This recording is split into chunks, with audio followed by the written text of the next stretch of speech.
o nosso grupo é o grupo do Hospital de Emergências, né, composto por mim, enfermeiro Nelson, enfermeiro Daniel, enfermeira Ruane e enfermeira Fagiane. Nós vamos falar sobre as falhas de comunicação que ocorrem no sistema de saúde.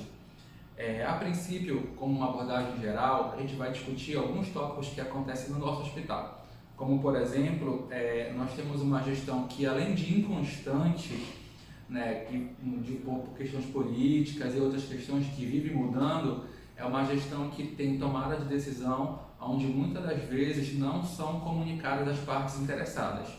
Por exemplo, tomada de decisão com relação à mudança de um setor, com relação à mudança de algum protocolo que às vezes é também inexistente, onde as partes, que são as pessoas que atuam na ponta, não são comunicadas, e quando a decisão chega é uma coisa que fica muito incipiente, muito arbitrária, né? E aí acontece essa falha nesse caminho todo. E outro ponto que é importante a gente também salientar é que o nosso hospital ele não possui um mecanismo de comunicação interna. O que é isso? Muitos setores não têm ramal telefônico sequer. Nós não trabalhamos com o sistema de walkie-talkie, por exemplo, que poderia facilitar a comunicação, né? E o que isso acarreta? Acarreta que muitas vezes a comunicação se dá por meios do nosso telefone próprio, WhatsApp, SMS ou ligação, e essa falha ela é muito constante, né? Às vezes a gente precisa encaminhar um paciente para o centro cirúrgico, às vezes a gente precisa ter alguma notícia da farmácia, se chegou um antibiótico ou se não chegou um antibiótico, e aí eu preciso me deslocar até esses setores muitas vezes, praticamente diariamente, para saber se chegou um antibiótico, que é o caso da farmácia, né? Alguns setores não possuem mesmo linha telefônica, né? E a gente não consegue essa comunicação. Então eu preciso me deslocar do meu setor diariamente para ter o mínimo de informação possível. E aí isso acaba que cria uma lacuna muito grande, né, nessa comunicação interna. E um terceiro ponto a ser debatido também com relação à falha na comunicação é a questão da comunicação multiprofissional, que ainda é muito incipiente no nosso hospital.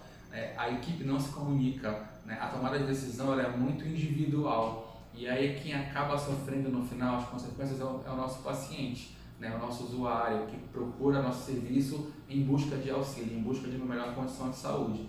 Então, em alguns setores a gente ainda vivencia muito essa prática, em que o médico chega, prescreve, toma sua conduta, coloca sua prescrição dentro do prontuário, não comunica o enfermeiro, o nutricionista chega, fisioterapeuta, o próprio enfermeiro não conversa com a sua equipe, né? E aí, muitas vezes, quem sofre no final é o usuário, como eu acabei de falar para vocês. Então, essa prática ainda de conduta, de conversa multiprofissional ainda é muito incipiente no nosso hospital. Alguns setores já tentam trabalhar essa questão de conversar com a equipe, de discutir o tratamento terapêutico desse paciente para que seja da melhor forma, né? Mas ainda é de maneira muito pequena, né? E o ponto que nós escolhemos para debater nesse trabalho é a passagem de plantão, que eu acho que é um nó crítico do Brasil inteiro, né, e que é um problema real, é um problema que acontece diariamente no nosso hospital. O nosso hospital não possui um instrumento específico de passagem de plantão, né? Cada setor estabeleceu da melhor forma, criou o seu protocolo, criou o seu instrumento, faz isso de maneira manual. O nosso setor, por exemplo, é um livro ATA, e que a gente coloca o nome do paciente e algumas informações que são importantes na passagem de plantão, né? O ideal seria um instrumento adequado, né? O ideal mesmo seria a passagem de plantão leito a leito, com a equipe, né? E muitas vezes também essa passagem de plantão entre o profissional não ocorre por diversos motivos, ou o profissional sai mais cedo, ou o profissional chega mais tarde, né? Ou quando os dois se encontram, essa passagem não acontece um bate-papo rápido, o que está na ocorrência, né?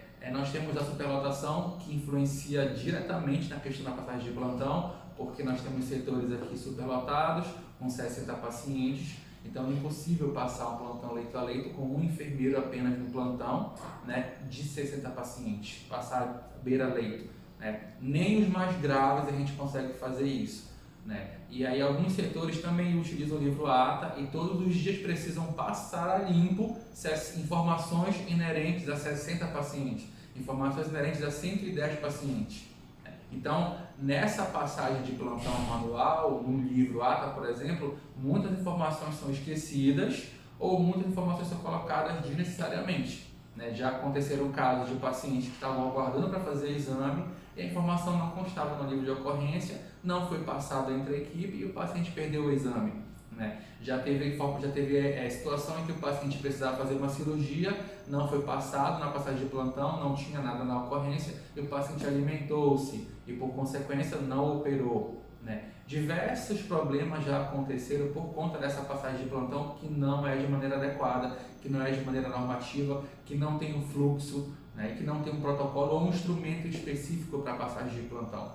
Então nós escolhemos esse tema, esse tópico, porque é um problema que é real no nosso hospital, é diário, né? Como eu falei, cada setor escolhe o seu instrumento de passagem de plantão.